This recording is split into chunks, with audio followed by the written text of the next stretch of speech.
I wanted to talk with you both. I mean, this is an exclusive interview, the two of you at the same time. We have Justin Blake in the studio. That hasn't happened in a long time. In Milwaukee. And we have Jacob Blake in the studio in Charlotte, North Carolina, where he lives. About your family's history, who Jacob Blake is named for, your son, Jacob Blake Sr., your father, both of your father, Jacob Blake Sr., the Reverend Jacob Blake, a civil rights activist in Evanston who led a movement for housing equality, worked with Dr. Martin Luther King. Can you talk about that history of activism through to what you both are doing today? Justin, why don't we begin with you? Well, they don't understand that what got us up 9 in the morning every day or 8 o'clock to be on the courtroom steps is my great-grandfather on one side was a Garveyite. On my father's side, Marcus Garveyite, UNIA. On the other side, my great-grandfather was a Pullman porter. We've been living in our house over 75 years because of my grandfather being a Pullman porter who purchased the house. So when you see Raising the Sun, that's like our family. My grandfather was a Tuskegee Airman that helped train all the gentlemen that went over to fly in the war were trained by my grandfather. We have it in our DNA. We cannot sit down. We must make change. So our family, Jacob Blake, myself, and Bianca Austin and some members of the Floyd family want to be in every fight around this country that have anything to do with getting justice for our people. And Jacob Blake Sr., your father, who you're named for, that housing militancy, activism as a reverend in Chicago, in Evanston, outside Chicago.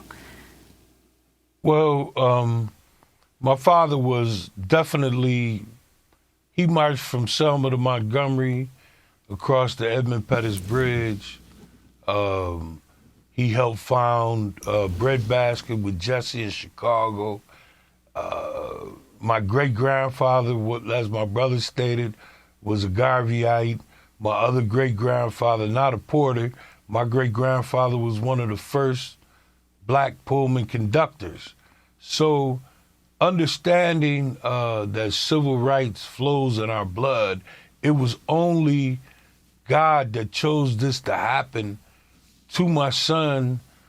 We were already speaking activism before this happened to my son. We were always pro-black activists. And then when this happened to my son, we became activists for everyone who's been affected. So it was only natural. What flows in your DNA comes out. And me and my brother, I would rather die fighting than be a slave. And then you have your father, Reverend Jacob Blake, with the Reverend Eustace Blake, leading a protest against police brutality in Newark, New Jersey. And there's a building in Newark, New Jersey today that is called the Blake House. It has a huge picture of my Uncle Eustace in it. When I was in college, I used to go to Newark, New Jersey just to hang out with my friends that went to college with me. And we would walk past that house and it said the Blake House, and they said, man, they would tease me, not knowing that that was really named after my family. So, yes, Newark, New Jersey plays a key role. Cory Booker's a dear friend. That's why we fight to change laws, Amy. We're not in this just to be walking, just to be protesting. Our objective is to get to Congress, change these laws. We're lobbying like everyone else because Black lives matter, because white lives matter. So if Black lives don't matter, then everything is thrown off kilter. There's no balance. We have to understand that Black people are just as important as my counterparts. We put in a lot of work, Amy. We're all over the country fighting for families. I'll be with Ahmaud Arbery's mother this week later on, waiting for the verdict. because we show unity. We show unity, we show direction. We will not be pushed off our path. We will stand strong on what this is built on, the foundation. And your comment, Justin Blake, on this moment that your brother Jacob is talking about. You've got the white supremacy trial going on in Charlottesville. You've got the Ahmaud Arbery murder trial taking place. 3 white men are on trial. One of them is a former police officer and police investigator. And, of course, you have the case of Kyle Rittenhouse.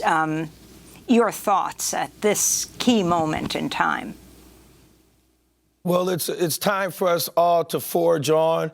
We, the Blake family, Bianca, Austin, and Tez went down to the federal building in Chicago to stand with the Haitians when they were being abused on the border. We're going to bring about unity to our people. You must understand, we made this country the richest country in the world by 300 to 400 years of free slavery.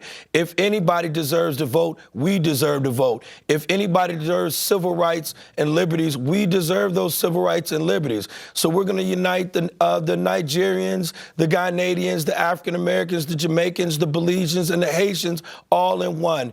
And we won't have to ask for much. We'll be demanding our needs. We're in the midst of putting together our platform that we'll be operating on and our directives and what actually our ask will be. I don't think we've ever in the United States really done that before. We have to do that because that's the proper way to demand and to ask what you're looking to do and the changes. This system is broke. And we all know that now. This was a good look at that through this case that we just followed the last couple of weeks. And we must do something about it. We have to be direct about it. If it's not good for us, it's not good for anybody else.